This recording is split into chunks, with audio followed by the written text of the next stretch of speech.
Hey everyone, welcome back. Today is day 6 of my 30-day FAANG grind, and I'm solving 6 to 10 LeetCode problems daily, explaining them on videos, and sharing with all of you on YouTube. I'm Divya, by the way. I've interned at Massachusetts Institute of Technology, where my area of focus was on statistics and machine learning. Currently, I rank at top 0.3% on LeetCode, and like most of you, I'm a big fan of LeetCode and I love solving problems based on DSA. In the past, we have covered problems based on sliding window, two pointers, prefix and suffix based problems, and we have also tackled problems based on strings and stacks. Today, it is all about binary search, which is one of the most powerful and versatile techniques in coding interviews. We'll go beyond just finding a target and solve problems based on rotated arrays, lower and upper bounds of binary space, and binary search on answers, and much more. Before I begin, if this video helps you, please smash that like button, hit subscribe, and share it with your friend. Let's go. So the problem we are tackling right now is LeetCode 153, which is find minimum in rotated sorted array. I hope you went through the problem, and these are the constraints and the examples, as you can see over here. I will directly jump to our dashboard and we will try to find an optimal solution for this problem upon investigation. Okay, let's go. Now, as you can see, we have been given the nums array, a nums array, okay, and we know according to our problem statement that this was initially sorted and then it was rotated to some values, okay, and upon rotation, now our objective is to find the minimum value that is present in the array. Cool. So what will be the brute force or the most naive way to solve this problem?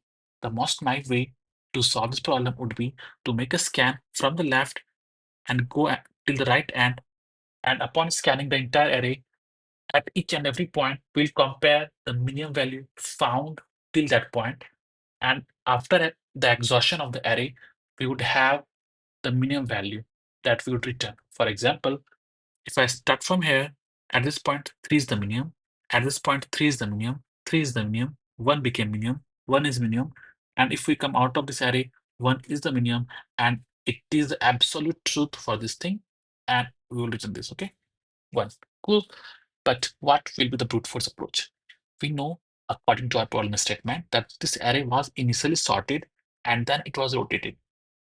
Cool. So every time we have been given our problem space that contains number, and if those numbers are sorted, not necessarily the entire space is sorted, but if section of the space is sorted, then on that section, what we can do, we can apply binary search and we can further decrease our time complexity from the bound of linear, and we can drag it down to maybe logarithmic scale if it is possible. Okay, so before I begin to solve this problem in an optimal manner, there is an observation that I want you to understand. And the observation is, upon segregation, upon bifurcation at the mid part, there will be at least one part in the array which is sorted at the point of mid. I will read this again. The observation is at least one part is sorted at the point of mid. And this is based on such a space which is rotated and was initially sorted. Okay. So let us look at what does that mean. This is our mid, okay? It says that at least one part is sorted at the point of mid. Now, there are two parts at the point of mid, and those two parts are, this is the first part from 3 to 5, and the second part is from 5 to 2. So which part is sorted? We see that 3, 4, 5 is sorted, but 5, 1, 2, it is not sorted. So it stands and abides our observation that at least one part must be sorted, which is the case over here. We can see 3, 4, 5 is sorted. All right. But how is that going to help us? We'll see.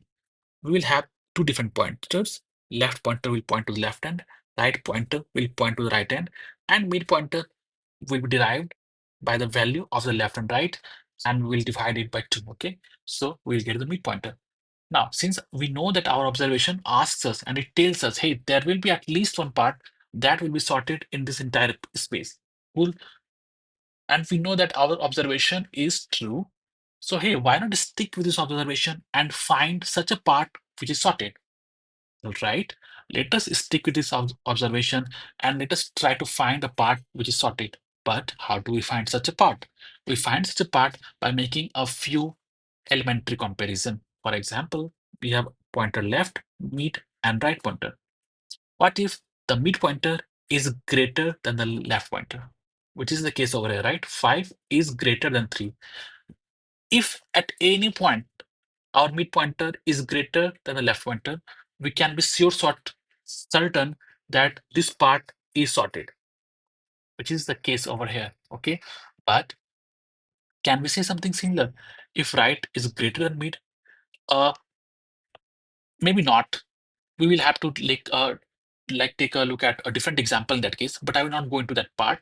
But right now, if you ever come across either of these two cases, and those two cases will be if the value present at mid, if it is greater than value present at left, it would mean that the region or the space from left to mid inclusive is sorted. This is the first observation, okay?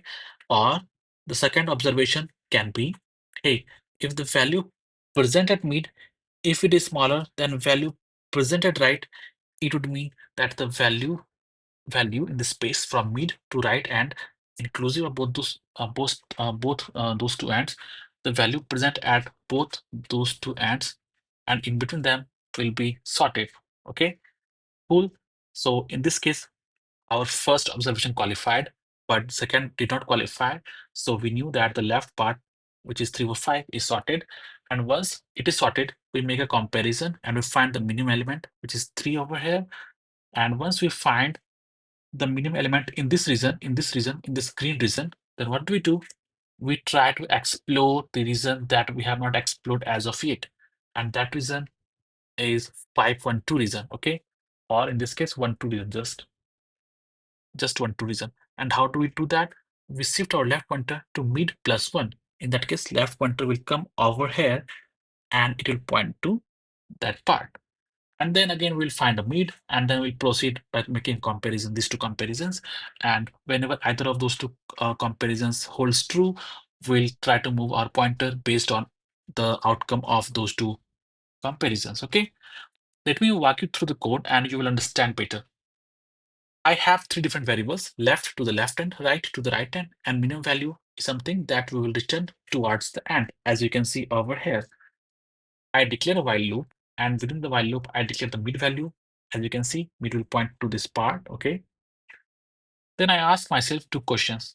According to our observation, we know that one of the part in the array will be sorted, and my objective right now is to find such a part. And in order to find such a part, I will ask these two questions, either this question or this question. If this question qualifies, then it will give me the first part.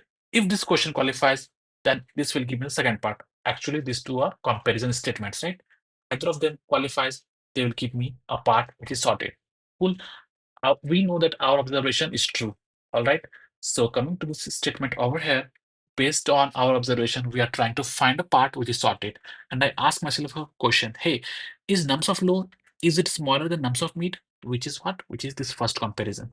Okay. If that is the case, if it is true, then we know that every single element between and inclusive of both the ends at left and mid is sorted. Pictorially, if left is at this end and mid is at that end, and if this value or comparison statements holds true, then every value in this range is sorted in ascending order. Okay, and if that is sorted, then I will make a comparison and store the minimum value in the minimum value, making a comparison between minimum value and the value at the left hand. Why? Because we know that this is sorted in ascending order. So this part will be the minimum, obviously, and we make a comparison between nums of low and minimum value. And whatever is smaller between these two, we store that in minimum value. And then we move the left pointer to those part that was not explored yet. Until now, this part was getting explored until that, but this region was not explored, right? Left pointer was over here. So upon execution of the first part, we move our left pointer to mid plus 1, which comes over here, and exploration now begins in this part. Okay, that is what this is telling us. The second condition is this one, okay, which is just the else case over here, but in a more elaborative sense, it is something like this. If nums of mid if it is less than or equivalent to numbers of high, which is something which is this. Okay, if that is the case, then every single value present in this region is sorted. Okay, and if that is the case, again I will make a comparison from once again it will be not low, it will be mid. Okay, my bad. And we make a comparison in the similar manner as we did above, and we store the value in the minimum value. And then what do? We again shift back to the region that was unexplored by doing high is equivalent to mid minus one. And once this entire loop is exhausted, we come out of that loop and we return minimum value. So time complexity is logarithmic, space complexity is constant. That was all there was to this problem. Let us go to the LeetCode dashboard and let us try to submit the solution for this problem. I've already written the code, so I'll just copy and paste my solution, and I'm just gonna run it. And as you can see, it should pass all the test case, and here it indeed does. So yeah, there was all that was all there was to this problem. I hope you understood my explanation. If you have any doubts, please feel free to ask me in the comment section. I will see you in the next video.